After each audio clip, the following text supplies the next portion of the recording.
You know that moment when you're rushing, you finally grab your hot coffee, and bam! The lid pops off the second you walk into the elevator. Or maybe you switch to the shortest line at the grocery store, only for that specific register to immediately run out of receipt paper, grinding everything to a halt.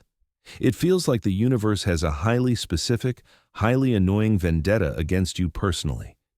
It feels like bad luck, right? We have a famous name for this cosmic pettiness: Murphy's Law. The classic definition: if anything can go wrong, it will. But here's the critical question, rooted in behavioral science. Is the universe truly rigged against your success, or is our brain playing highly selective, retention-focused tricks on us every single day? It's tempting to just throw your hands up, sigh dramatically, and accept the narrative that I just have terrible luck. But calling it bad luck is a psychological cop-out. The truth is, things go right constantly, but those moments are background noise. You drove 20 miles to work without a flat tire. Your computer booted up perfectly this morning. You remembered your wallet, and your lunch didn't leak all over your backpack. Those are all wins, but they are completely unremarkable. They are the baseline. But when something small goes catastrophically wrong, the single worst-case scenario, it feels monumental. You're not doomed, and you are certainly not a magnet for misfortune. You are just experiencing the powerful effect of a core cognitive bias that fundamentally changes how you process and remember the world. To understand why you feel like everything you fear will happens, we have to talk about the negativity bias. Our brains are ancient machines wired for survival, not for maximizing comfort or happiness. Historically, noticing the one potential danger, the shadow moving in the bushes, was far more important for survival than noticing the 100 safe things, the clear sky, the ripe berries.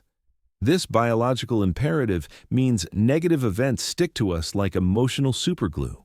Positive events or even neutral events tend to fade quickly. Negative events, however, get time-stamped in our memory with bold red letters, siren noises, and intense emotional resonance. Think about waiting for an important phone call. 9 out of 10 times your phone battery lasts fine. You forget those 9 times. But the one time the battery dies right before the critical call? That event becomes a story. It confirms your suspicion that when the stakes are high, you will fail. That's confirmation bias. Working hand in hand with the negativity bias. Once you believe Murphy's Law applies to your life, you start subconsciously seeking out evidence that proves that point. Every successful drive home is a baseline expectation. Every near miss, every pothole, every unexpected traffic jam becomes concrete proof that the world is chaos. You selectively recall the failures, while the successes are instantly deleted as normal. Furthermore, the anticipation of failure, the fear itself, often increases the physical probability of failure. This is where the psychology of fear becomes a self-fulfilling prophecy. If you are extremely anxious about, say, spilling a drink while carrying it across a crowded room, you become hyper-focused on the container.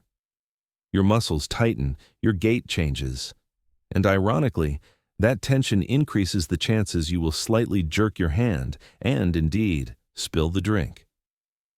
The universe didn't make you spill it. Your anxiety created the distracting friction that led to the execution error. Murphy's Law isn't about the cosmic probability of failure being high. It's about the mental and emotional memorability of failure being astronomically high. So, what do we do with this deep dive into behavioral science? First, be validated.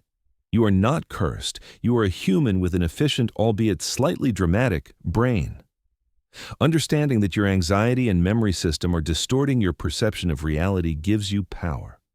Instead of accepting the narrative that everything is rigged, start actively tracking the wins. Seriously, try logging the boring everyday successes, that conscious act of cataloging the successful upload, the on-time train, or the moment the toast didn't land butter side down, helps provide counter-evidence to the confirmation bias.